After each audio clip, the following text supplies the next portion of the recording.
को सराहेंगे, उसके नाम की उपासना करेंगे, क्योंकि वो एक नाम है जो सारे नामों के ऊपर हमें उद्धार देता है। सिर्फ वो एक नाम है जो हम सबको चंगा करता है। वो हमारे अधर्मों को क्षमा करता, हमारे रोगों को चंगा करता।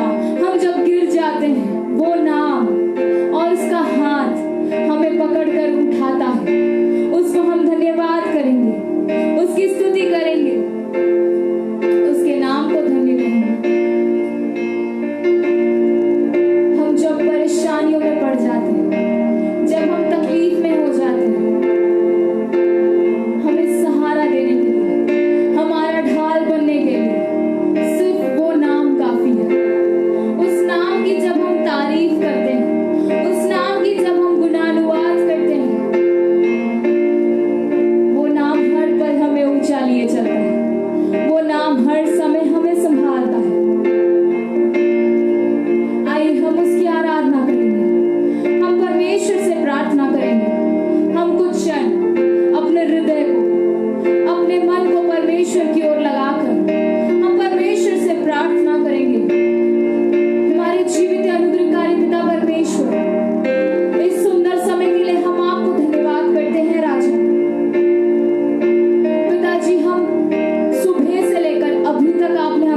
उसका 27 और उसका पहला वचन इस प्रकार से लिखा है, यहोवा परमेश्वर मेरी ज्योति है, मैं किससे डरूं?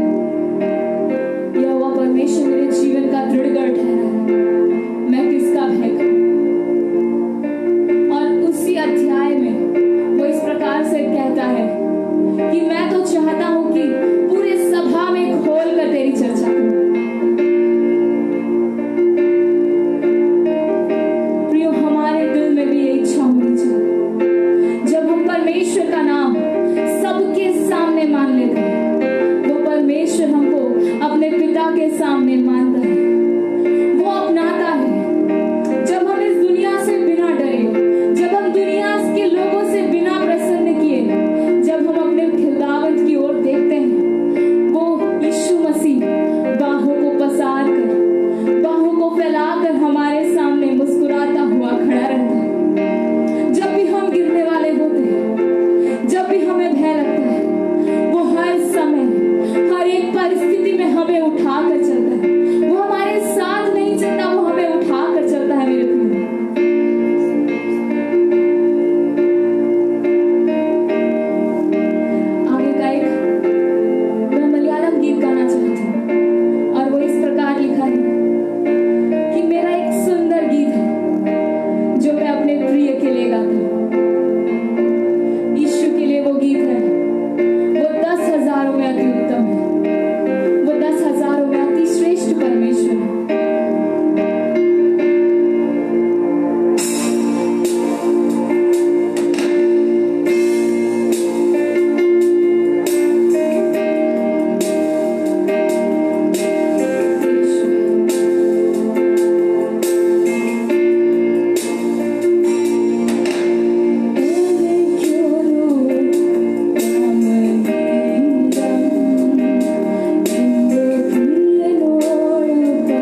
आप हर एक प्रकार की परेशानियों से घिरे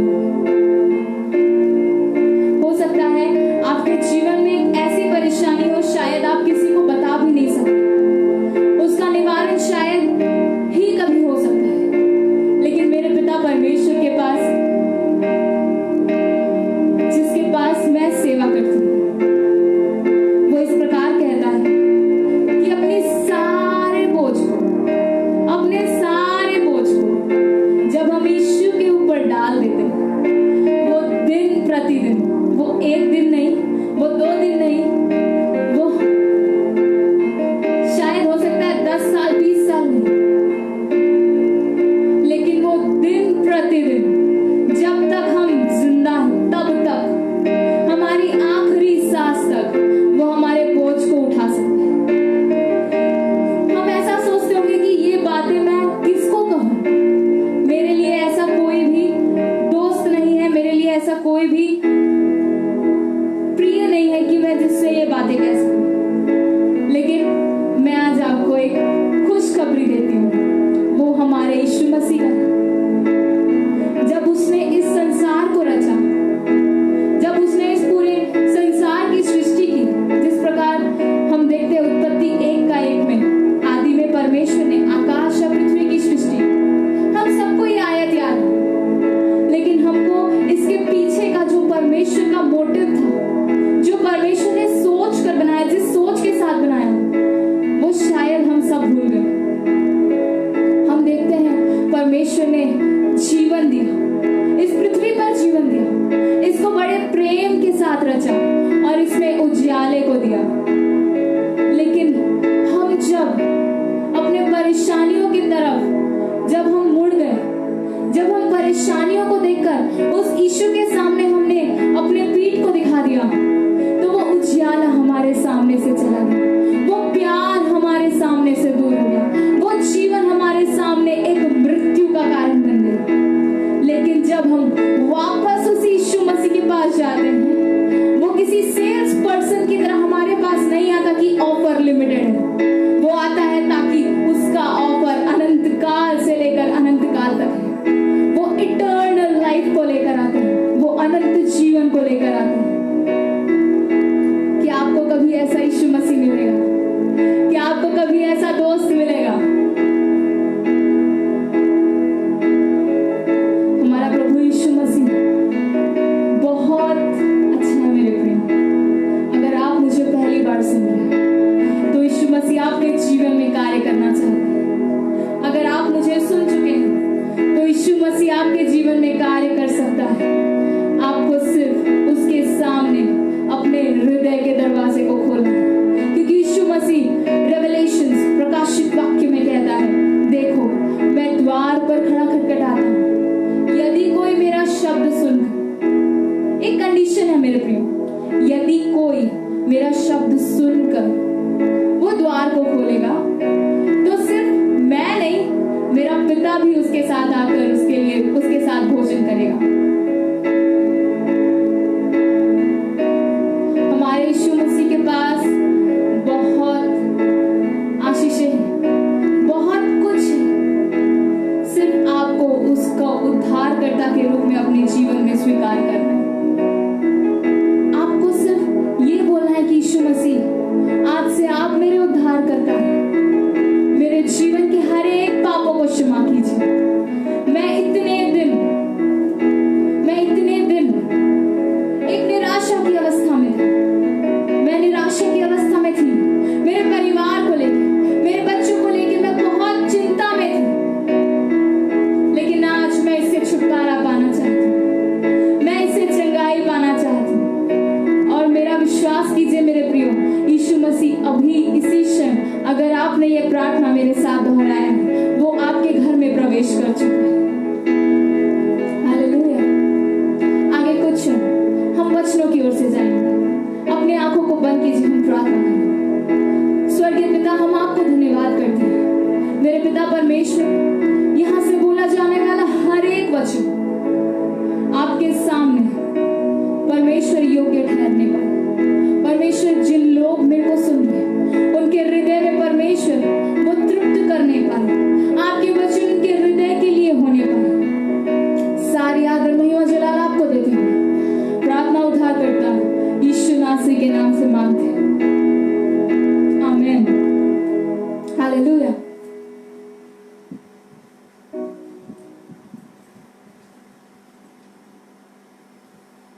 वचन को की तरफ जाने से पहले मैं आपको एक कहानी सुनाना चाहती हूँ। एक पतंग था, छोटा पतंग। वो पतंग पहली बार उड़ने के लिए बहुत डर रहा था, लेकिन जब वो उड़कर ऊपर जाता है, जब वो बाकी बड़े पतंगों के बीच में वो उड़ता है, तो उसे बहुत खुशी मिलती है। वो बहुत खुश हो जाता है। वो जब उस आकाश से नीचे देखता है तो जो मनुष्य हैं, जितने मनुष्य उसको दिखाई पड़ते हैं, वो मनुष्य एकदम चींटियों के समान दिखाई पड़ते हैं।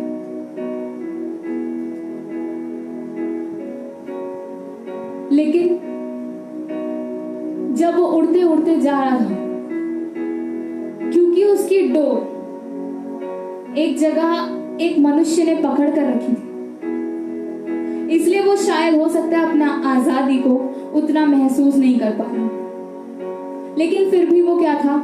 खुश था।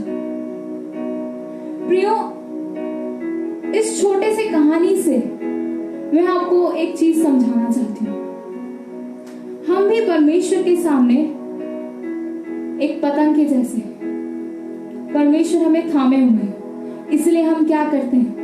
जब हम ऊंचा उड़ते हैं, जब हम अपने परेशानियों को, वो पतंग क्या कर रहा था? हवा को काटते हुए वो ऊपर उड़ता है। जब हम अपने परेशानियों को काट कर वो ऊपर उड़ते हैं, तो वहां से जहां पे हमारा प्रभु यीशु मसीह, वहां से जब हम अपने परेशानियों को देखते हैं, वो परेशानी हमें बहुत छोटे दिखाई पड़ते हैं। उसको सहने के लिए हमें शक्ति आता है, लेकिन कई बार हम उसी डोर से छूटना चाहते हैं।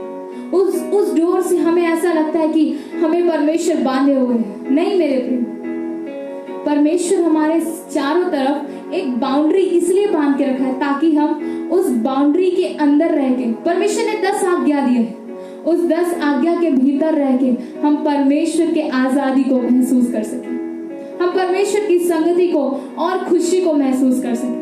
उसके जब हम बाहर निकलेंगे, हो सकता है कि वो अगर छोटा पतंग उस डोर को तोड़कर बाहर जाता तो क्या होता? वो किसी खंबे में फंसता, कहीं जाकर थोड़ी दूर उड़ने के बाद वो क्या हो जाता? जब हवा रुक जाती वो क्या हो जाता? नीचे गिर जाता। आज हमें इस प्रकार कहना है कि जब हम अपने आप को अपने कर्ता के हाथ में दे देते हैं, अपने सिद्ध करने वाले यीशु के हाथ में दे देते हैं, वो यीशु, वो पिता, वो पवित्र आत्मा हमको पकड़कर, हमको और स्ट्रांग बनाकर, वो हमको और ऊंचा उड़ने में हेल्प करता है। क्योंकि हमारे कर्ता को पता है कि हमारी परिस्थिति क्या, हम उस लेवल पे उड़ सकते हैं क्या। हालेलुया। तो आइए मेरे साथ निकालिए गलातियों उसका 6 अध्याय और उसका 9 आयत। गलातियों 6 और उसका 9 आयत, और वो इस प्रकार कहता है, हम भले काम करने में साहस ना छोड़े, क्योंकि यदि हम ढीले ना हो तो ठीक समय पर कटनी को काटेंगे। यहाँ पे मैं आपका ध्यान एक लाइन पे लगाना चाहती हूँ, और वो ये है कि हमें भले काम करने में साहस नहीं छोड़ना है। आज का मेरा इस विषय, ये प्रचार का विषय है कि हमको कभी हार नहीं मानना है। Don't give up. हमको हार नहीं मानना है। हम किसी भी परिस्थिति में रहे, डोंट गिव अप। शैतान चाहता है वो अपने चालों को लाकर, वो अपने जितनी युक्तियां हैं उसको हमारे सामने लाकर फेंकेगा, लेकिन हमको क्या नहीं करना है? साहस नहीं छोड़ना है। हमको अपना हियाव नहीं छोड़ना है। हमको हार नहीं मानना है, क्योंकि हमारा परमेश्वर उन लोगों को देख रहा है जो सारे रास्ते उसके साथ चले, उसके साथ सारे दुख उठाए और जो हियाव ना छोड़े। अगर आप परमेश्वर के हाथ में रहकर उसके द्वारा इस्तेमाल होना चाहते हैं, तो आपके लिए आज का सबसे पहला सबक है कि आप कभी हार मत मानिए। आप अपने परिवार को लेकर, आप अपने जीवन को लेकर, आप अपने बच्चों को लेकर, आप अपने परेशानियों को लेकर कभी भी आपको क्या नहीं करना? हार नहीं मानना। याकूब में कहता है कि परमेश्वर जितनी परीक्षाएं हमारे जीवन में डालता है वो हमारे सहन के बाहर एक भी नहीं होती है। तो आज अगर आप ऐसा सोच रहे होंगे कि अब मेरे से नहीं होगा, इस पूरे सिनेरियो को समझाने के लिए मैं आपके सामने एक कंडीशन रखती हूँ। मान के चलिए आप बाजार करने जा रहे हैं और जब आप अपने कार में बैठ के कार का इंजन ऑन करते हैं तो कार का इंजन ऑन नहीं होता। तो आप यहां से दो काम कर सकते हैं। पहला, आप बैठे रहिए और कोसते रहिए कि मुझे पता था आज का दिन मनहूस है, मेरे को जाना ही नहीं चाहिए था बाहर, मैं जब भी निकलती हूँ सब चीज फालतू होती है, मैं जब भी कोई काम करने जाती हूँ सब चीज फालतू होती है। या तो दूसरा ऑप्शन आपके पास ये है कि आप परमेश्वर को धन्यवाद दीजिए कि पिता, मैं जानती हूँ आज ये कार स्टार्ट नहीं हुआ, लेकिन मेरा ये विश्वास है कि कल ये कार जरूर स्टार्ट हो जाएगा। जब मैं इसको ठीक करवा दूंगी तब ये कार जरूर स्टार्ट हो जाएगा और मैं तब क्या कर सकती हूँ, बाजार को जा सकती हूँ। हालेलुया। तो अगर आप हार मानने के लिए एकदम आप अपने पीक पॉइंट पे आ गए हैं, आपको ऐसा लगता है कि अब मेरे जीवन में कुछ और नहीं बचा है, परमेश्वर का आत्मा आपसे ये कहना चाहता है कि आप हार मत मानिए। परमेश्वर को हार मानने वाले लोग पसंद नहीं, वो परमेश्वर हमें जय के उत्सव में लिए चलता है। मैं स्पेशली उन महिलाओं से ये बात कहना चाहती हूँ, मैंने आज तक अपनी लाइफ में किसी भी मसीही महिला को एकदम, वो भले ही अंदर से कितनी भी टूटी हो, लेकिन उसका चेहरा कभी उदास होते हुए नहीं देखा।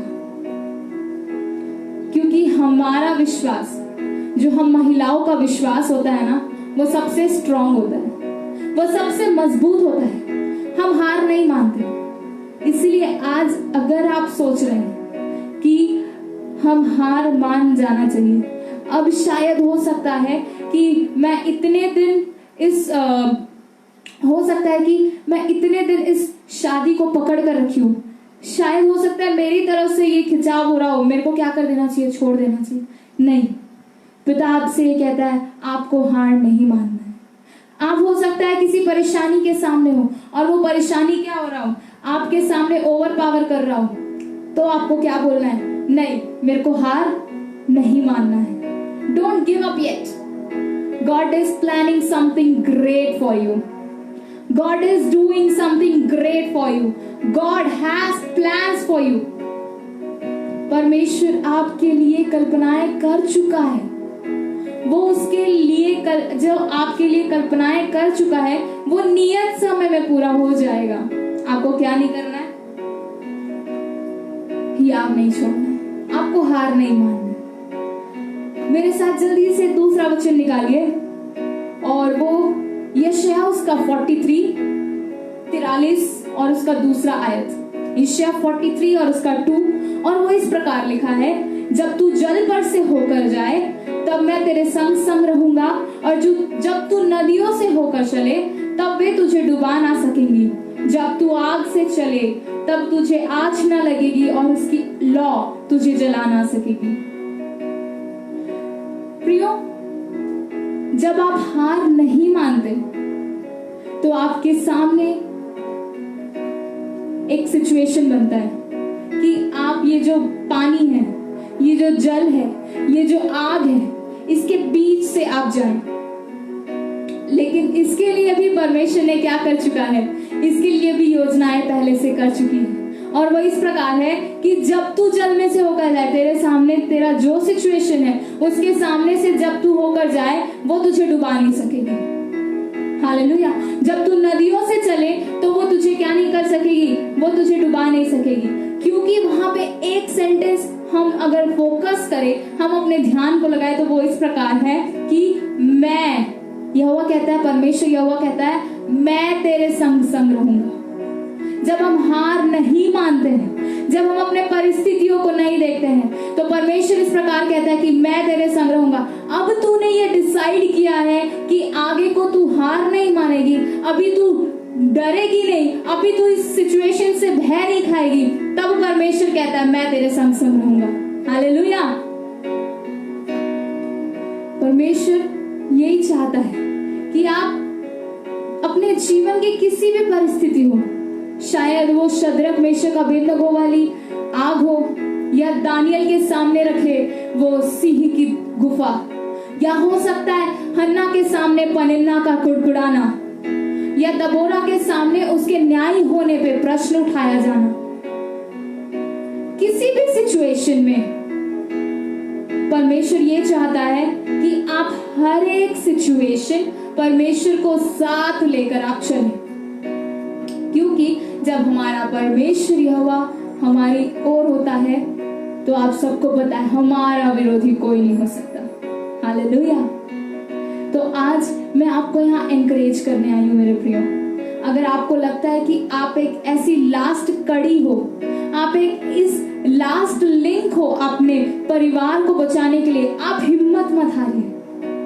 आपका परिवार जरूर बच जाएगा, आपका पूरा घराना बच जाएगा, आपका पूरा देश बच जाएगा, आपका पूरा राज्य बच जाएगा, आपकी सेवकाई बच जाएगी, आपका गीतों को गाना व्यर्थ नहीं जाएगा, आपका वचन को प्रचार करना व्यर्थ नहीं जाएगा, आपका प्रार्थना करना व्यर्थ नहीं जाएगा, आपके आंसुओं को परमेश्वर व्यर्थ में नहीं डालेगा। क्यों?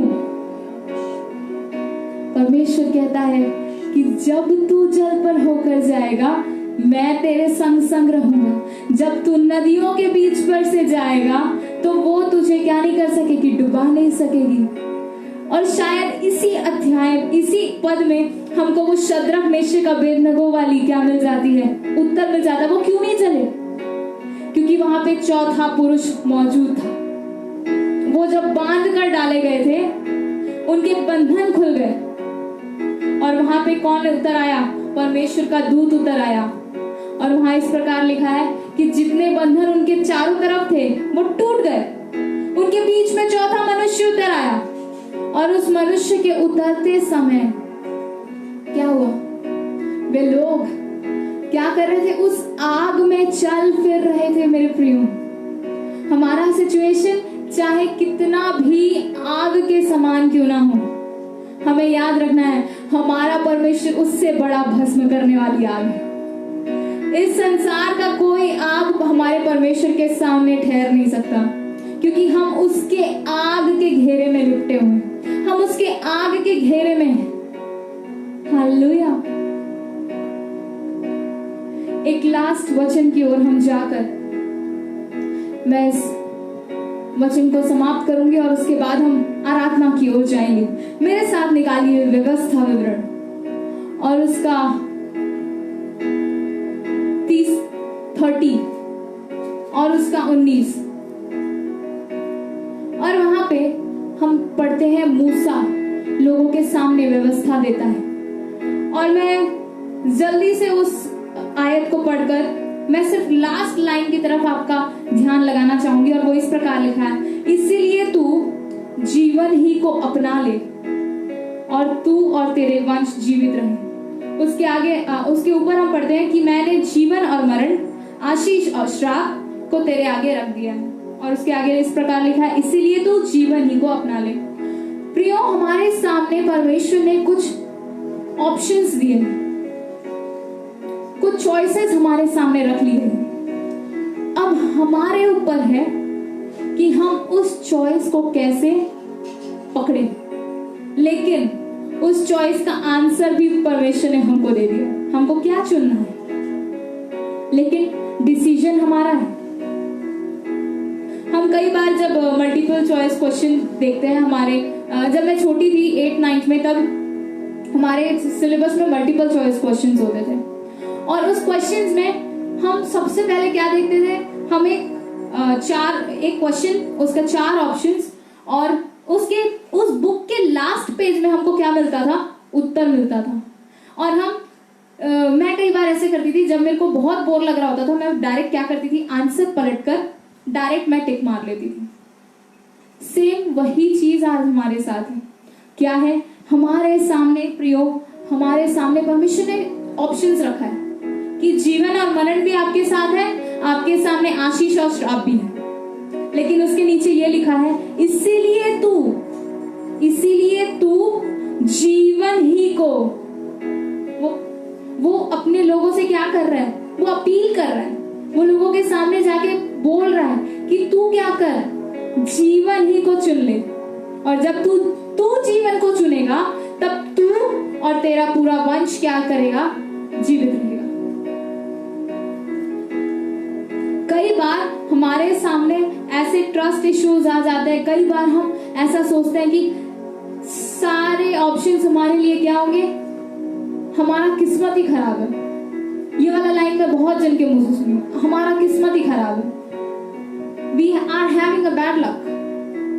नहीं मेरे प्रियो, कभी यीशु मसीह ने आपके लिए लक नहीं बनाया, कभी यीशु मसीह ने आपके लिए गुड लक और बैड लक करके नहीं बनाया।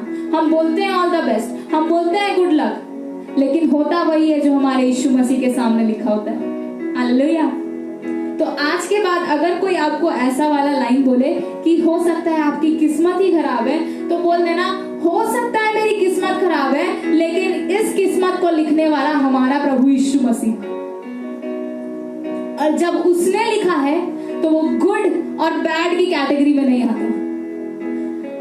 दुनिया चाहे गुड बोले, बैड बोले, वर्स्ट बोले, बेटर बोले, कुछ भी बोले, हमको ये पता होना चाहिए कि हमारे प्रभु यीशु मसीह ने हमारे लिए जो कुछ हमारे लिए उत्तम है, जो कुछ हमारे लिए अच्छा है, उस चीजों को क्या कर चुका है? लिख के रख चुका है उसने।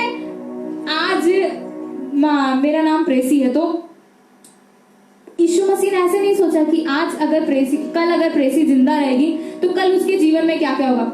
यीशु मसीह ऐसे प्लान्स नहीं बनाता। हमारी माँ के गर्भ के रचे जाने से पहले से, हमारे रचे जाने से पहले से, जब हम माता के गर्भ में थे भी नहीं तब से उसको हमारे ऊपर ध्यान है। तो हमारी किस्मत के ऊपर नहीं, हमारे विश्वास के ऊपर, हमारे चुने हुए डिसीजंस के ऊपर हमारे अनुग्रह आशीष रहता है। तो जब आप जीवन चुनते हैं, जब आप जीवन चुनते हैं, तब आप जीवित रहते हैं। जब आप अपने आत्मिक जीवन के लिए जीवन चुनते हैं, तब आपका आत्मिक जीवन जीवित रहता है। जब आप अपने आत्मिक जीवन के लिए मृत्यु चुन लेते हैं, तो वहीं पर आपकी हार हो जाती है। आज आपको जानना जरूरी है। और एक लास्ट वचन हम पढ़ेंगे, व्यवस्था विवरण, उसका पहला अध्याय, उसका 2 और 6 से लेकर 8 तक। होरेब के कादेश बढ़ने तक सेईर पहाड़ का मार्ग 11 दिन का है। बस हमारे परमेश्वर यहोवा ने होरेब के पास हमसे कहा था, तुम लोगों को इस पहाड़ के पास रहते हुए बहुत दिन हो गए हैं, इसलिए अब यहाँ से कूच करो। और तो यहाँ पर हम देखते हैं दूसरे आयत में इस प्रकार लिखा है, होरेब से लेकर कादेश का जो मार्ग है वो सिर्फ 11 दिन का है। मेरे प्रियो गौर करना, 11 दिन का मार्ग 40 साल में बदल गया। हालेलुया। 11 दिन का मार्ग किस में बदल गया? 40 साल में बदल गया। हमारा परमेश्वर आज हमसे, हो सकता है हम अपने अविश्वास के द्वारा उसी माउंटेन टॉप पहाड़ की चोटी में हम क्या कर रहे हैं? एक ही जगह गोल गोल गोल गोल चक्कर लगा रहे। हमारे जीवन में कोई उन्नति नहीं है, हमारे आत्मिक जीवन में कोई बढ़ोतरी नहीं है, हमारे चर्च में लोग नहीं आ रहे हैं। अगर आप मुझे सुन रहे हैं तो एक बात गौर करना, हो सकता है आपका 11 दिन का जो मार्ग है वो कितने वर्ष में बदल गया? 40 वर्ष में। लेकिन आज परमेश्वर आपसे क्या कहता है कि तुमने बहुत दिन हो गए, क्या किसमें रहते हुए? 40 वर्ष हो गए तुम्हें इस पहाड़ की चोटी में रहते हुए। अब क्या करूं मैं? अब मैं क्या करूंगा? अब मैं तुमको यहां से लेकर जाऊंगा। मेरे प्रियो, जब हम बड़े टूटे मन के साथ, लेकिन हार नहीं मानते हुए हम परमेश्वर के सामने बैठते हैं। परमेश्वर इस प्रकार से कहता है, क्या कहता है कि अब तुम क्या करोगे? उस वायदा की हुए देश में, उस कनान में तुम, जहां कनान का विशेषता क्या था? मधु और दूध के नदियां बहती थी। वहां के जो फसल थे वो बहुत अच्छे थे। तो आज परमेश्वर आपसे कहता है कि आप इस संसार को मत देखिए, आपके लोगों को मत देखिए। आप ये मत सोचिए कि हम आगे को कैसे जीवन बिताएंगे, हमारी नौकरी चली गई, हमको ये हो गया, बस रोने का समय गया। एक कटनी का समय पड़ा है, एक कटनी का समय पड़ा है। हमने पहले ही गलातियों 6 में क्या किया? 6 का 9 में लिखा, अगर हम साहस ना छोड़े और ढीले ना होए तो क्या होगा? समय पर, ठीक समय पर हम कटनी को काटेंगे। आज हम विश्वास करेंगे मेरे प्रियो कि हम एक कटनी काटने वाले। जब हम हार नहीं मानेंगे, जब हमारे सामने सिचुएशंस कितने भी गंभीर क्यों ना हो, कितने भी परेशानी में क्यों ना हो, अगर हम ऐसा सोच चुके हैं कि ये सिचुएशन हमको कुछ नहीं कर सकता, जब हमने ऐसा सोच लिया, उसके बाद हमने जब अपने जीवन के सामने रखे ऑप्शंस में से जीवन को चुन लिया, और उसके बाद जब हम 40 वर्ष से एक जगह घूमते घूमते थक कर जब हम परमेश्वर की दुहाई दिए, तो परमेश्वर ने क्या बोला? बस।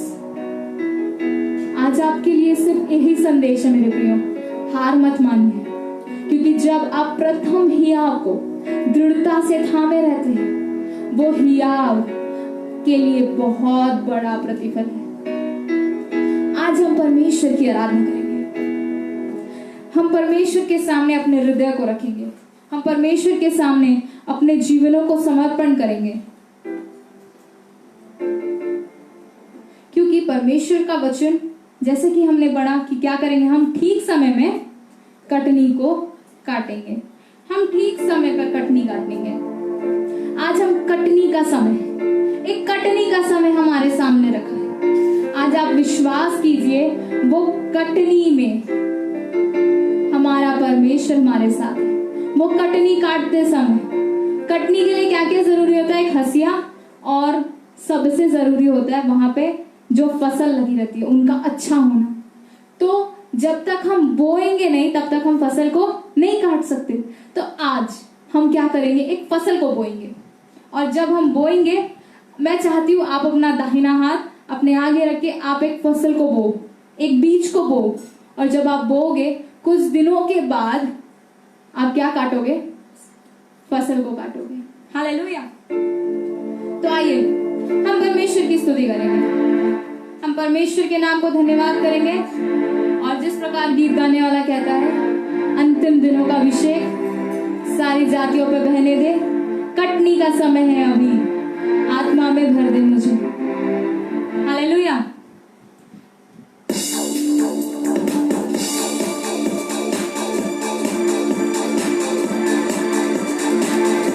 तालियों को बुझाते हैं परमेश्वर की स्तुति करेंगे। हमें हार नहीं मानना है, हमारे लिए कटनी रखी हुई है। जो विश्वास करेगा वो ही सिर्फ इस कटनी को काटेगा। अंतिम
छोटे बात को हमारा पिता जो उस गुप्त में है, वो हमारे हर एक गुप्त के कामों को जानता है। आज आप यीशु मसीह के पास आइए। अगर आप यीशु मसीह को नहीं जानते तो भी आप अपने जीवन का शुरुआत, अपने दिन का शुरुआत यीशु नासरी का नाम लेकर करके देखिए। हर एक दिन वो आपको लेकर आपके कामों में सफलता देगा। सिर्फ एक कंडीशन है, अपने सारे पापों को छोड़कर, अपने सारे अधर्मों को छोड़कर जब हम परमेश्वर के सम्मुख आते हैं, यीशु मसीह की उपस्थिति में आते हैं, हमारा परमेश्वर, वो स्वर्ग में इतना आनंद होता है जब हम परमेश्वर के सामने आते हैं। हम परमेश्वर के सामने अपने जीवनों को रखकर आज हम दुआ में जिएंगे। मैं विशेष धन्यवाद देना चाहूंगी इस वंडर वुमेन पेज का। परमेश्वर आपको बहुत आयत से आशीष दे, बहुत आयत से उन्नति दे।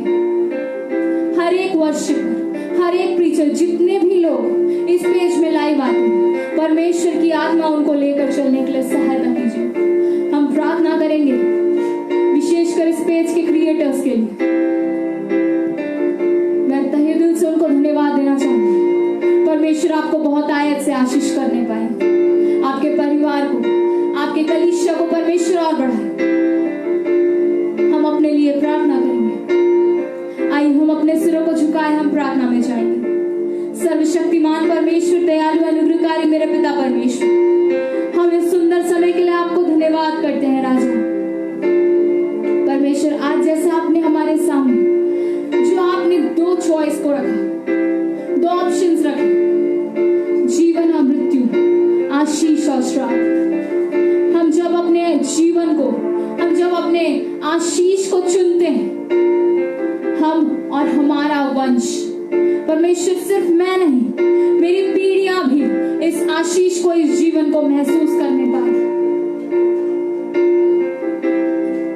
हर एक चीज परमेश्वर, आज मैंने सोच लिया था कि मैं हार मान चुकी हूं। हो सकता है मैं कब का नाश हो गई होती, लेकिन परमेश्वर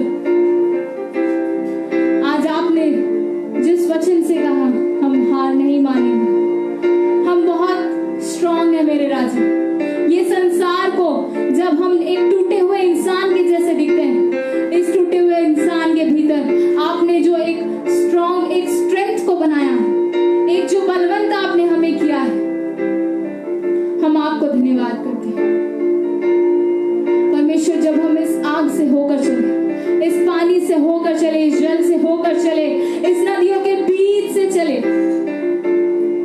हमारे साथ आप रहिए, तब जाकर हमें इनसे कोई तकलीफ नहीं होगी। हम प्रार्थना करते मेरे राजा,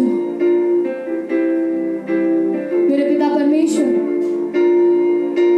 हम प्रार्थना करते हैं। हम बहुत दिन से एक ही जगह घूम रहे हैं परमेश्वर, बस और हमसे चला नहीं जाएगा। हमको वो अपने वायदे के देश में, जो वायदे आपने हमसे पिछले दिनों किए, जो वायदे आपने हमारे जीवनों से किए, वो वायदे को आप पूरा कीजिए